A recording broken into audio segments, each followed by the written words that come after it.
Is emotional cheating ever forgivable if the person claims it was just closure? Would you still have said yes if you knew I knew? Some betrayals don't come with sirens. They come with silence. With a slow pull of the rug, 1 inch at a time, until you're flat on your back wondering how you didn't see it coming.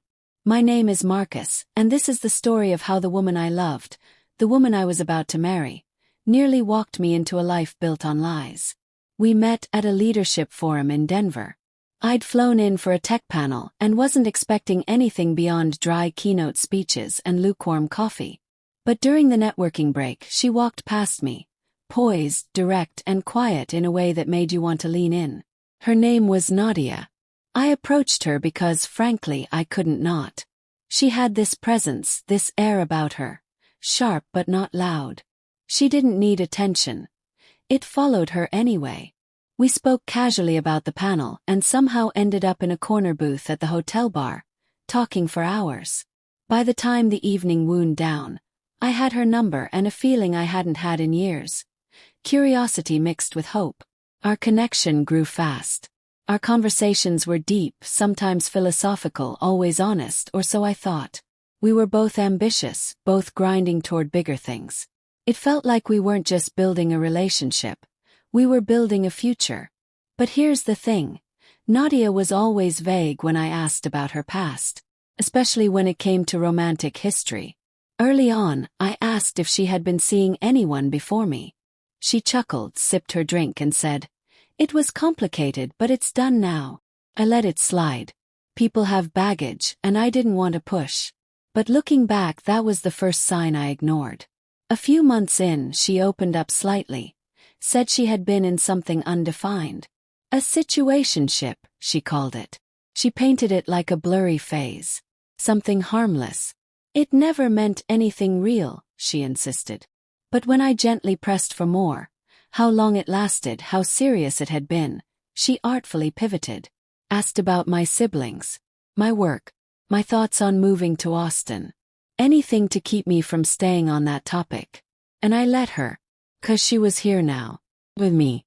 And I wanted to believe that was enough. It got serious. Our families met. We went on a trip to Portugal. I introduced her to my co-workers as the woman I'd probably marry.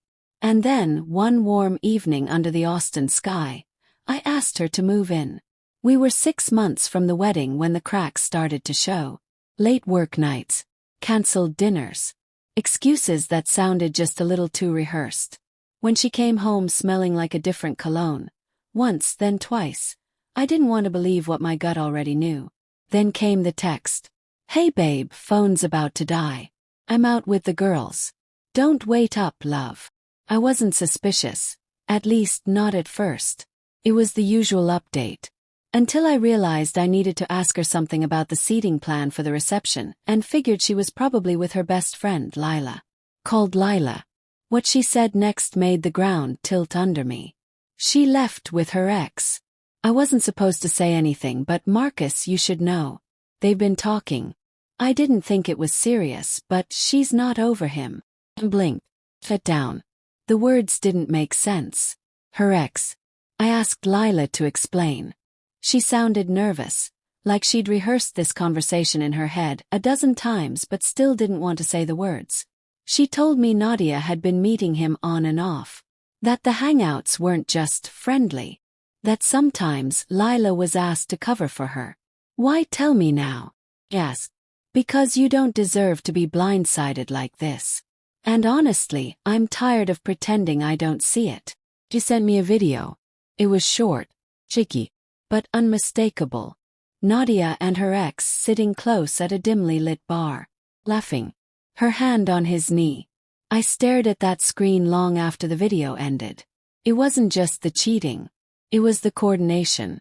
Planning. Nadia had coached her friend to lie for her, just in case I called. And that stung worse than the act itself. She walked through the door at 11:07 p.m. Her smile was casual, carefree. The kind of smile you wear when everything's fine.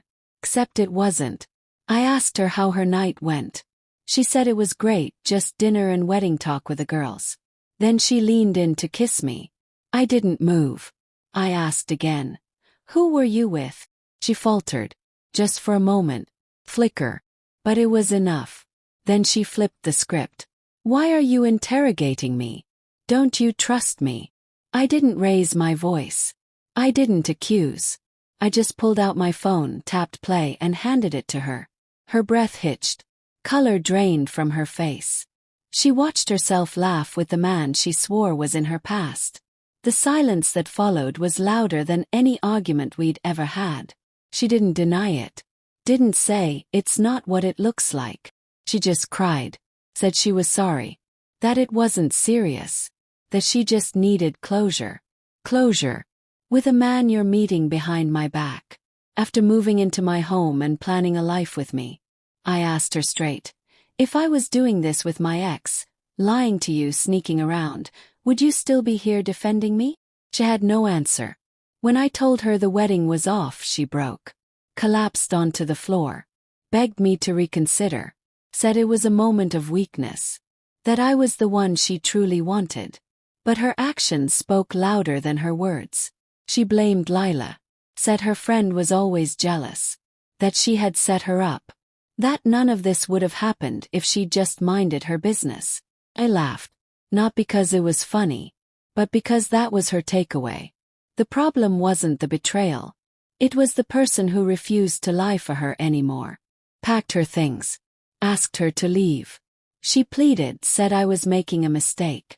I told her, no. Almost did. But I'm not going to marry someone who thinks loyalty is optional. The next morning I cancelled every vendor, every booking, every deposit. My mom cried when I told her.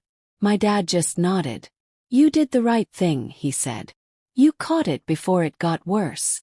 Lila called again later that week. Asked how I was doing. I didn't respond kindly. I told her never to contact me again. She may have come clean, but she helped Nadia hide it for months. That's not loyalty. That's convenience. In the end, what hurt most wasn't the cheating. It was the fact that I had been all in. Vulnerable. Trusting. Building a life around someone who still had one foot in the past. But here's what I'll never forget. I didn't lose myself in her lies. I didn't lose my dignity or my ability to walk away. I could have ended up in a marriage full of silence and secrets. But I didn't. I walked out with my self-respect intact. And that's worth more than any wedding could ever be. 1. If you were in Marcus's position, would you have still proposed after seeing signs of secrecy early on? 2. Do you think Lila did the right thing by telling the truth? Or was it too little, too late?